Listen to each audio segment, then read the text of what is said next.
up is a presentation. It's a presentation on important points for owners while transitioning from traditional to modern factories. Cashew probably for a lot of you started as a legacy business, just like, Mr. Rao was speaking in an earlier session. But everyone is moving towards automation, corporatization, and it has its own challenges as well. How to build a healthy ecosystem out there is what our panelists are going to be deliberating upon.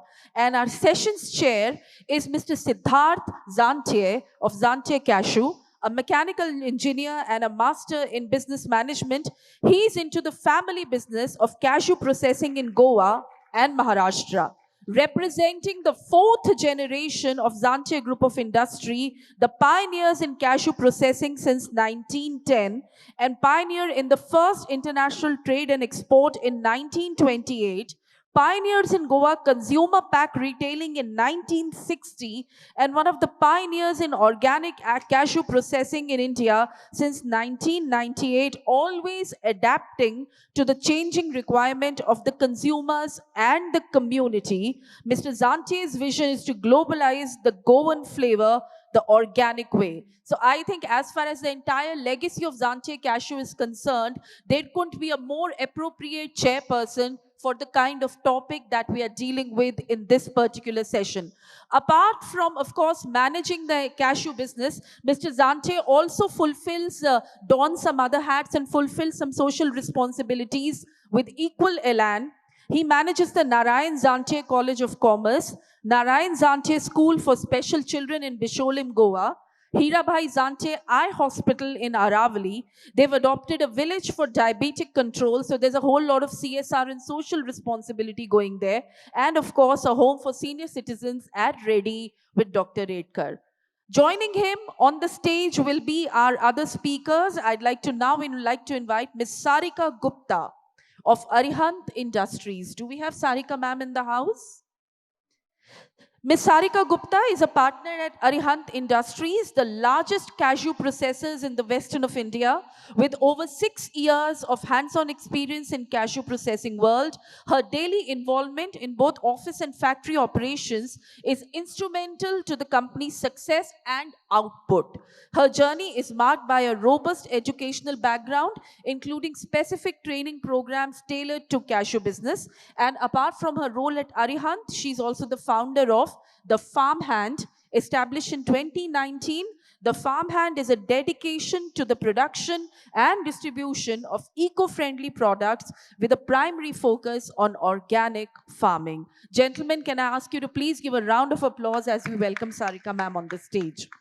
Our final speaker on this panel is equally distinguished, presently working as Director of Payal Industries. He has done his Masters in Management, Business Administration and Management from the London School of Economics. Ladies and gentlemen, please put your hands up for Mr. Siddharth Gupta, the Director, Payal Industries. As I leave this session in the hands of Mr. Zantye, yet again, presentations followed by a combined question-answer session.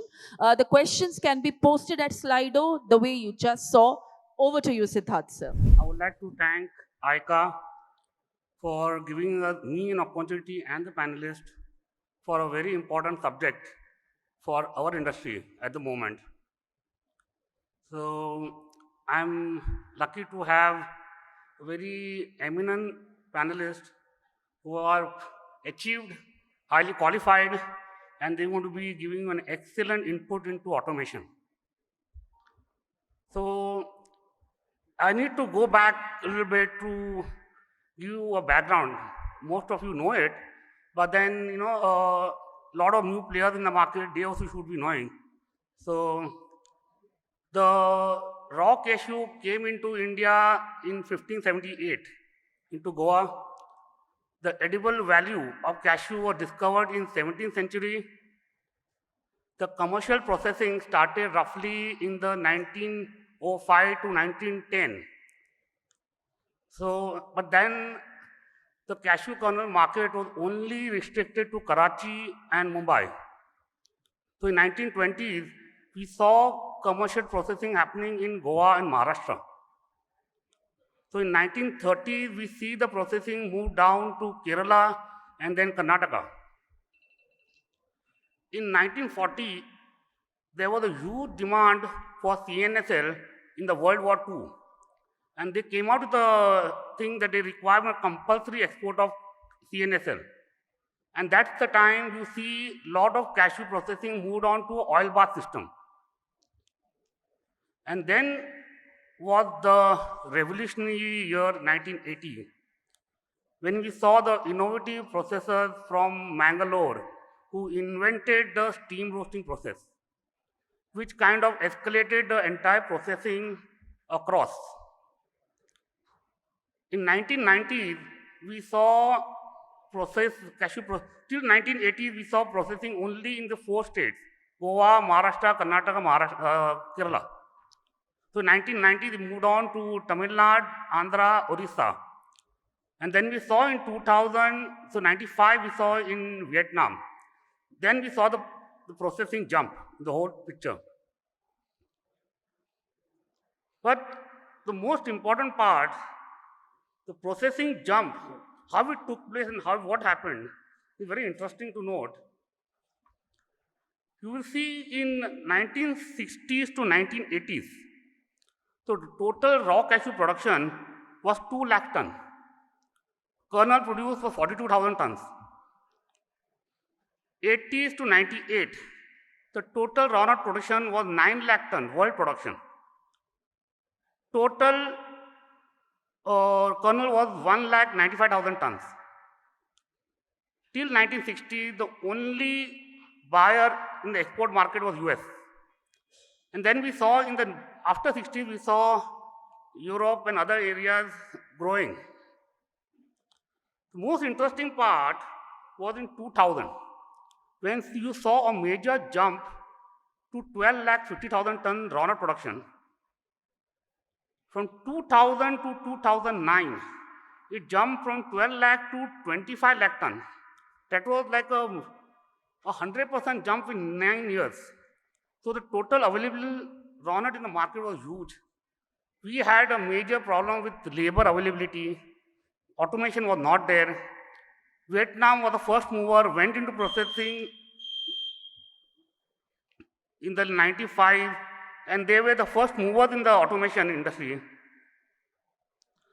The very critical year for Indian industry was 2009, where India first moved into first stage of automation. So from 2009 onwards, but the interesting part, from 2010 to 2022, the raw nut production jumped from 25 lakh ton to 52 lakh ton. So the raw nut availability went on so high, and the automation adoption by the industry was very, very slow. But by then, since the raw nut is available, cheap, people jumped into automation.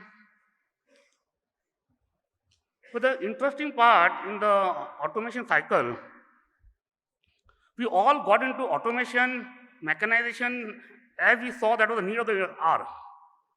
But the thing which we lost out in the race was, which I personally also feel, when our net realization in a manual process was say 700 kgs, in automation, in the greed of automation, in availability of kernel, demand from the buyers for kernels, we gone into automation, we could sell our top grade very easily.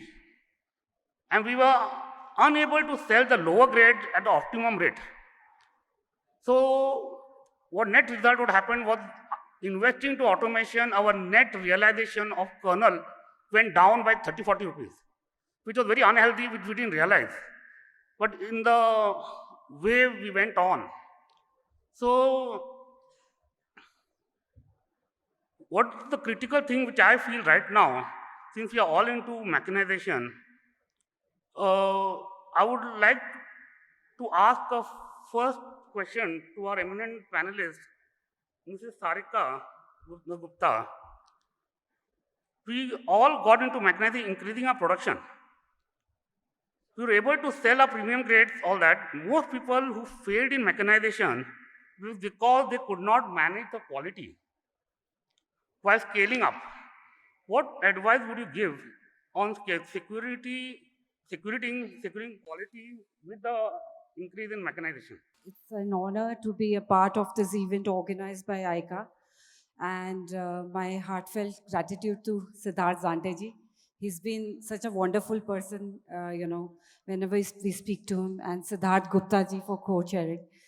So we as a UB Aggarwal group came into 2019 in cashew industry, and it's been a wonderful learning journey.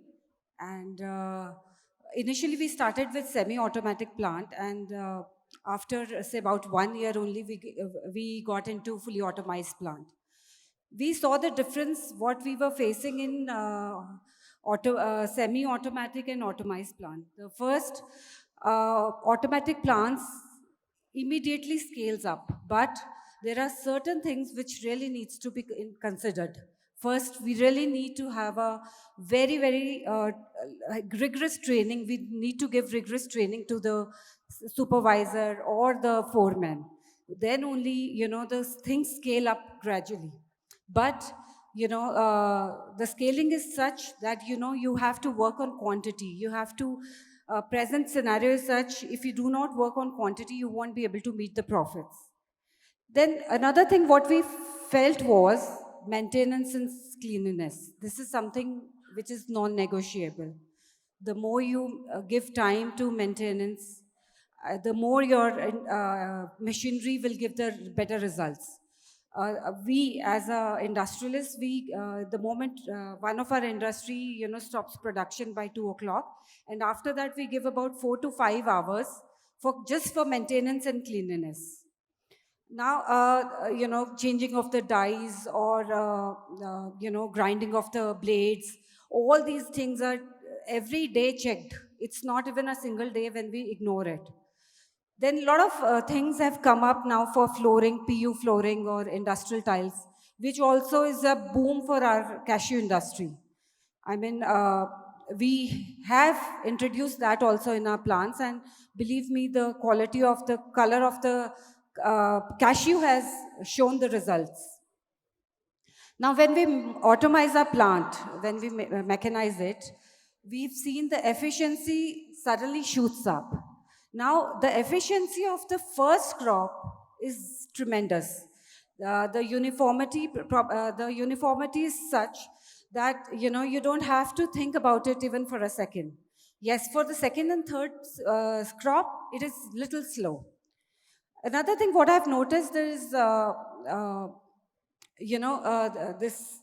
this industry is not to be run on the remote control. You have mechanized the plant. That doesn't mean, you can just close your eyes and leave it on. This is not a,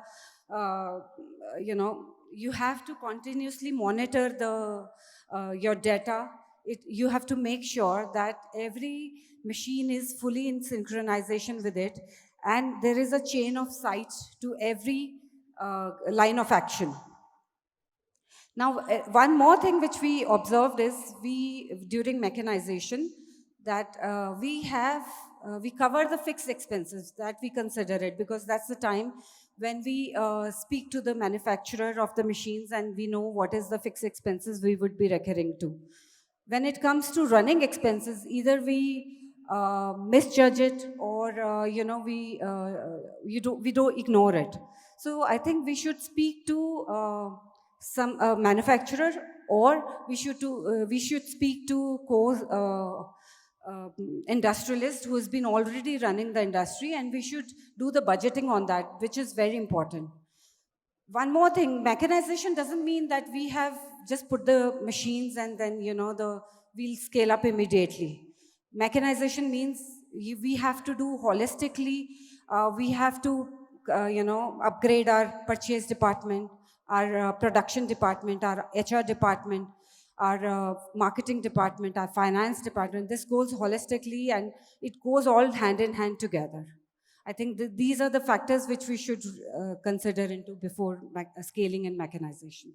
So now when we moved on from a manual to automation, we had theory. We were always manpower, management of manpower was very important. So during our manual mode, we would have per bag of 80 kgs, we would require roughly to 5 to 7 people. Yes.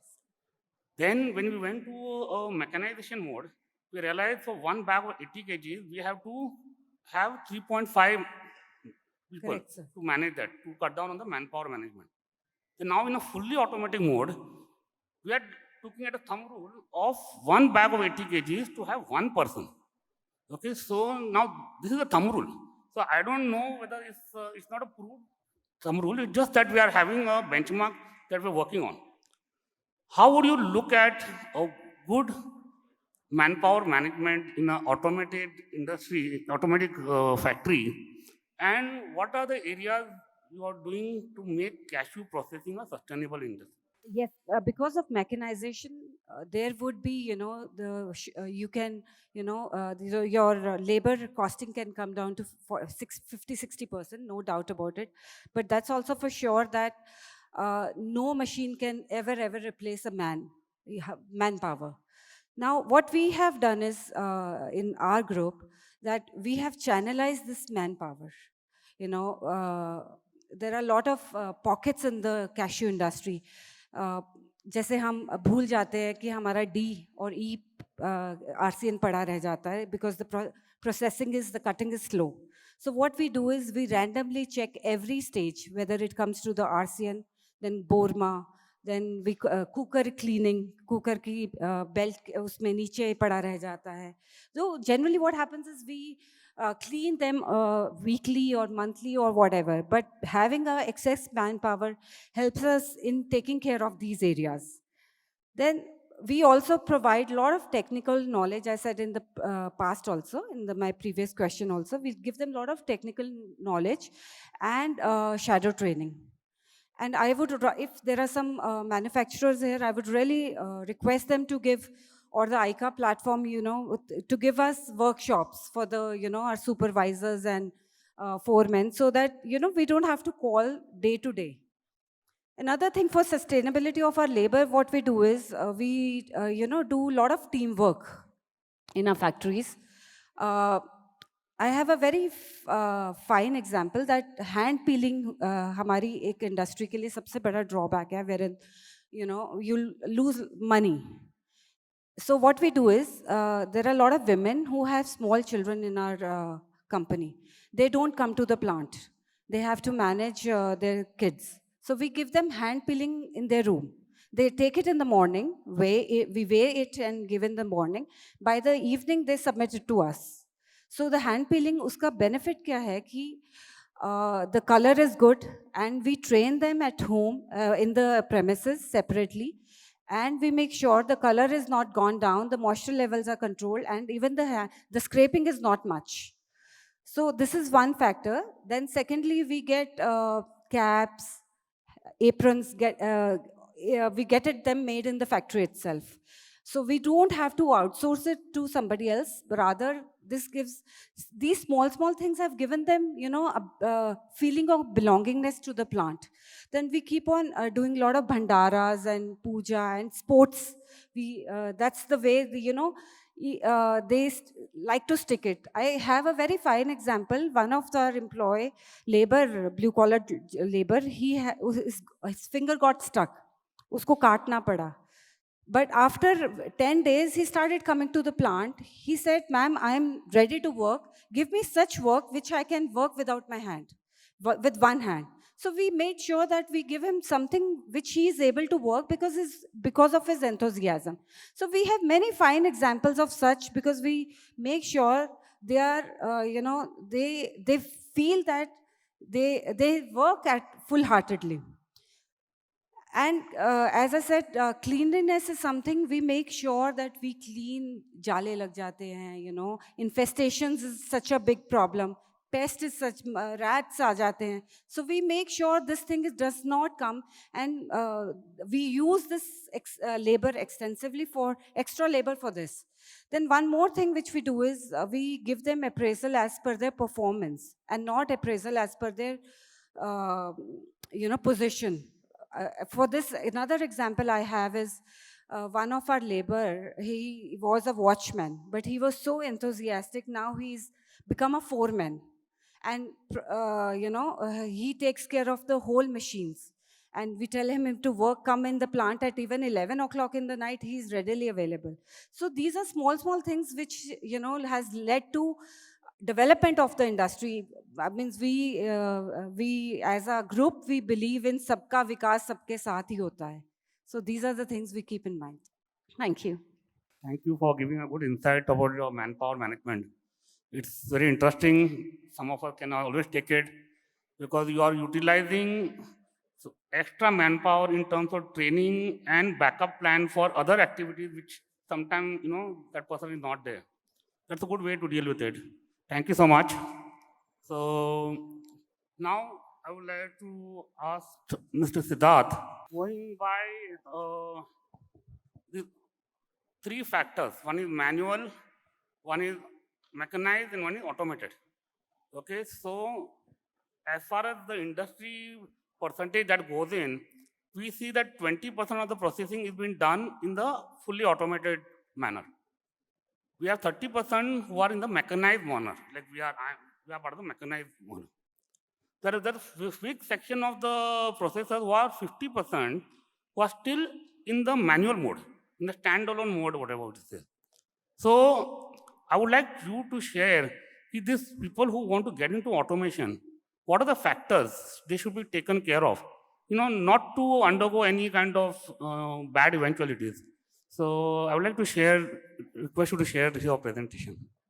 The way we planned this was that we'll have a kind of a fireside chat about how different people will have different experiences in transitioning from traditional factories to modern and automated plants. So I thought in my case, I would not go into anecdotal experiences and I would just discuss some small basic points which are to be kept in mind for everyone while they are transitioning from traditional to automated plants. So for any transition in economics, we have four fundamentals, which is land, the labor, the capital, and the entrepreneur. So these are the four factors of production which we consider for any transitioning from a traditional system to an automated system. So we'll discuss all these points point by point, and we'll see what are the small things which have to be considered while we transition from traditional factories to automated factories. So the first point which we consider is land.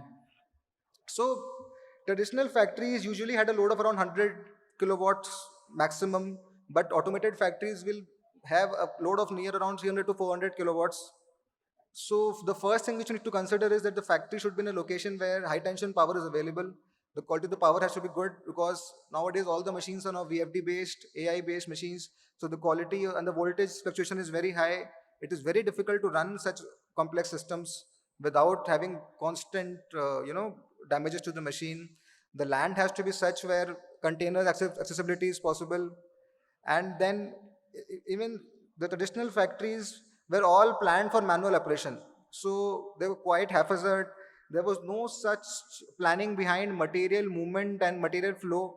But when it comes to automated factories, we have to think about the material flow as well while we set up the factory. So if the material handling is more than once in any process, it leads to wastage, it leads to cost addition. So systems such as conveyors, silos, other movement systems have to be planned so that the material flow is in one direction and it saves cost, it saves time, because in automation, the main thing is need for speed. Simple ergonomics such as good lighting, ample walkways, spaces around the machines for maintenance, for cleaning, good lighting, and like proper sitting for labor. These go a long way, into reducing wastage and also to improve efficiency in the factory. The next point is labor. So whenever we think of automation, as we were discussing this, so earlier for manual operations, we used to have 3.5 to 4 labors per bag, and now the thumb rule for the industry is around 1 labor per bag. But we should not consider this just as a case of reducing the number of people in the factory. So when we go into automated plants, the total number of workers definitely will come down, but the type of the worker changes. So it is now more of a white collar to a blue, from unskilled to skilled workers. So whosoever is left in the factory is a skilled worker. So a mechanized factory will need a strong team of operators, technician, electrician, maintenance engineers, because unless we have such skilled people in our team, It is very difficult to manage downtime. It is very difficult to have preventive maintenance, and it is very difficult to manage the contamination which can happen through mechanization. So when we think of automated factories, we have to think about how we will employ such people, how we will train operators, how do we train technicians, because from a mindset of a traditional factory to a mindset of an automated factory, and the kind of people we generally have in our ecosystem is quite different from what we need now. Even our managers, our supervisors, they will need to have more of a technical mindset going forward, because to manage 10 unskilled laborers and to manage one operator, the kind of mindset which is required for the manager also is very different. So even with the lady workers which will be left in the plant, will need to be more comfortable working with machines, working around machines. For example, we used to have table grading earlier. Now with mechanized systems, it is moving more and more towards conveyor grading. So a worker who is doing table grading and a worker who is doing conveyor grading, the skill set is completely different. The age profile is different. So a table grading person will need to choose 5 grades at a time, while as the conveyor people will have only 1 to 2 grades to pick. But they will need to be comfortable with moving conveyors. So the eyesight, the eye-hand coordination, the training has to be different, the requirement is different. So sometimes what I have seen is that when people mechanize, they sometimes ignore these points, that the nature of the worker changes completely. And uh, if you don't get the right people, if you don't get the right team, even a mechanized plant will not give you the desired result, because if the machine itself is not the solution. How to manage the machine is also a big question. So the next point is capital. So I don't think anyone in this room needs a lesson about what is capital or how to acquire capital or what the cost of capital. The main trick lies in how we use the capital. So the main thing to remember for us is that essentially cashew is a commodity. We are in a commodity business, and over long term, anybody who has to make money in a commodity business is through liquidity. Cash always has been and will be king in any commodity industry. So while planning for investments in automation, we have to make sure that we have still have sufficient liquidity in our system to buy cashew at the right time and to sell it at the right time. So a crucial mistake which people can make is to invest their crucial working capital into automation in order to save cost. But if you become asset heavy and cash poor, and if you're not buying at the right time, you're not selling at the right time, eventually whatever we save through machines, we will lose in the trade. So eventually we have to make sure that we are not falling in a position where we are just buying, like it should not be a white elephant, which we say. So we should not be buying to just run the plant. We should not be selling just to manage our finances. So it is a trick which can happen. It is a loophole where a lot of people can fall, where they invest very crucial working capital into machines, and then the model gets disrupted. The next thing is that commodity businesses are merciless when it comes to fixed overheads. So be it rents or be it interest cost, we have to be very, very sure that what kind of overheads we can put into our systems.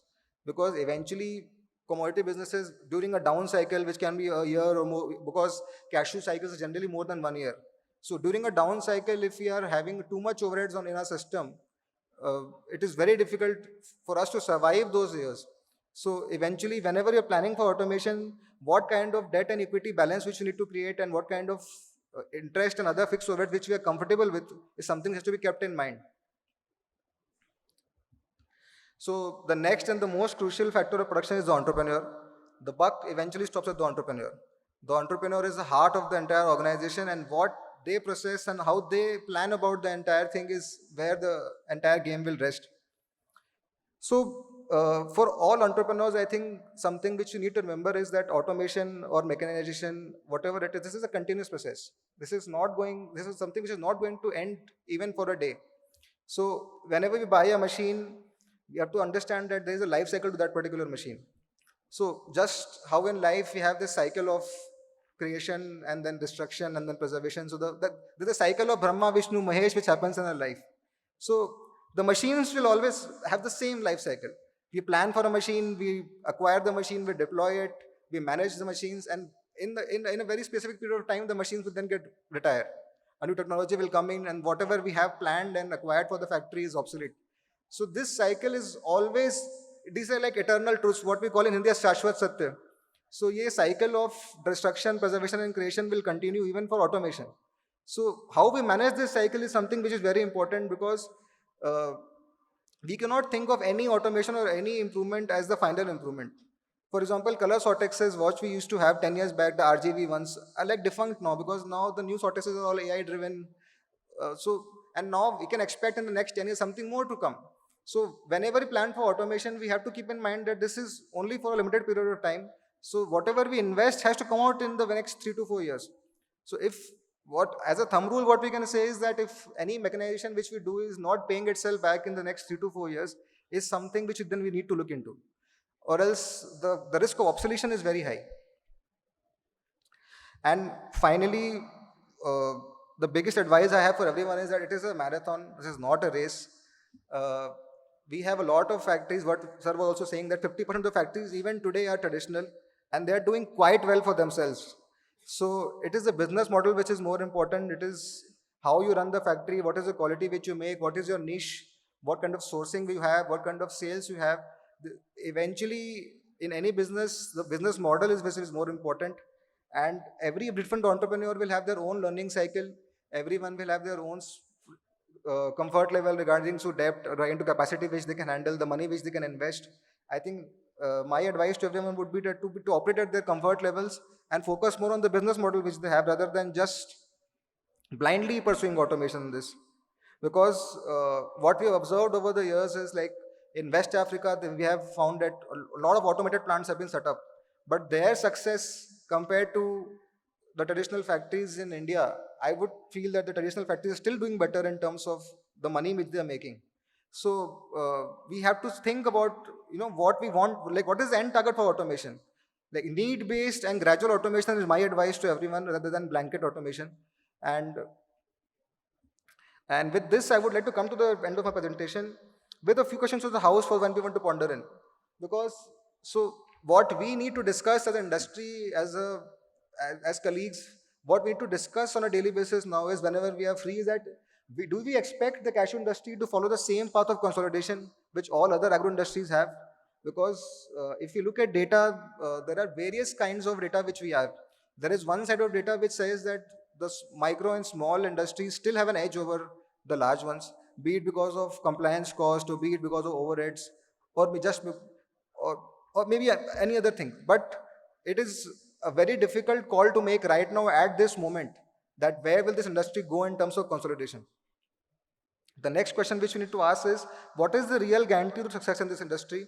Or is there even any one fixed formula which we can look into while we are planning to succeed in the industry? And the last and the most important question is the way the technology is changing. This ultra fast changing technology will allow the cost of recovery of automation or not? And how do we plan to recover the cost of automation going forward?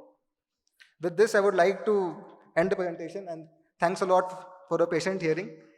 Now, first, I'd like to thank Siddharth for giving a very good insight into total management into our automotive industry, which is considered the capital cost, right buying, right selling, to always be cash rich, never have a distressed sale or distressed buy.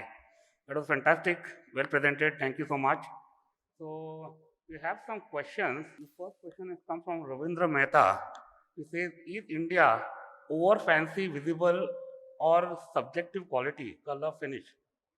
In more developed or mature markets, it is objective quality. What is more important? No, I would personally think it's all driven by your customer.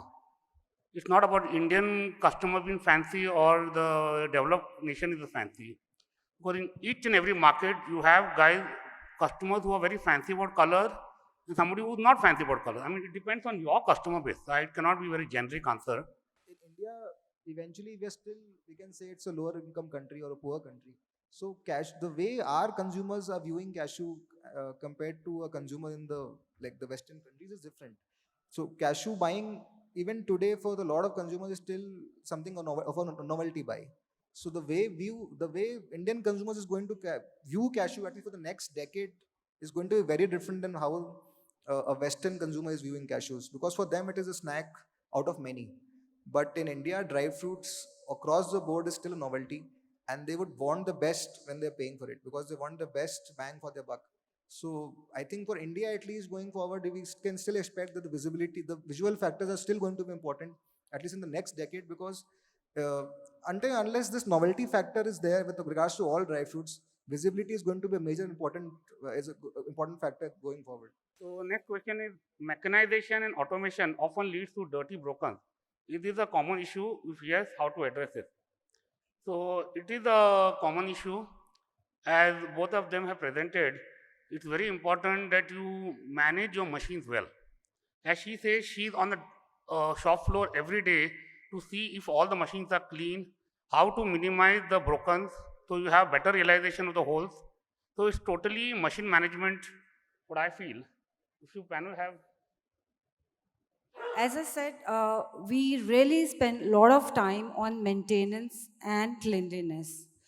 Once you clean your up, ghar pe bhi hote hain, if you supposedly leave your kitchen dirty, the next day your food will show the results. You go to any restaurant. Similarly, this is a food industry. We cannot leave it dirty.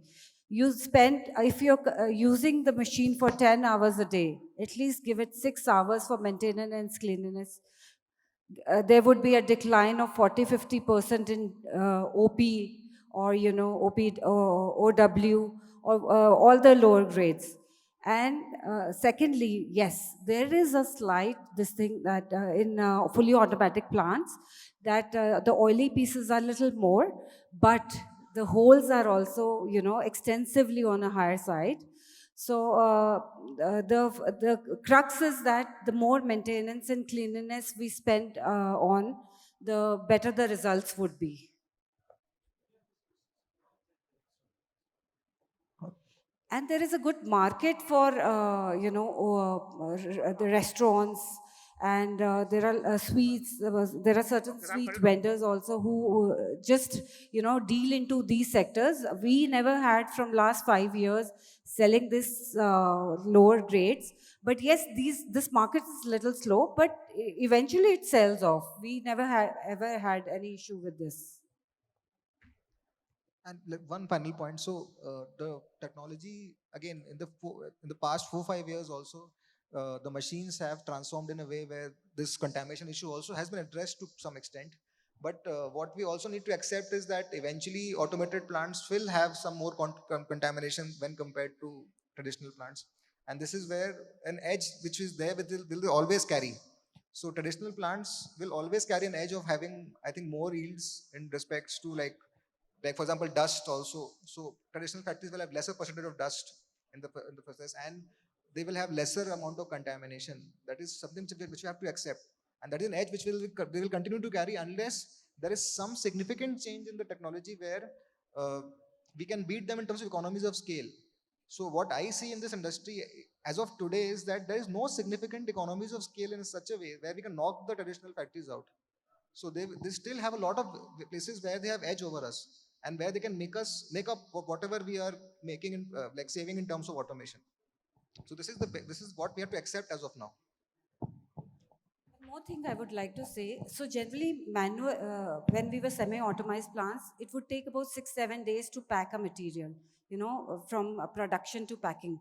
Now, when we shifted to fully automatic, it takes about 4 days in packing. So the less human intervention is there. Your cashew is less prone to catch infection. One thing is this. Second, what we do is we randomly check our stock.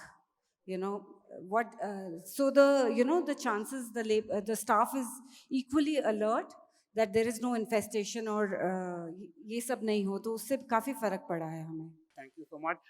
It's been a learning experience for all of us. Thank you.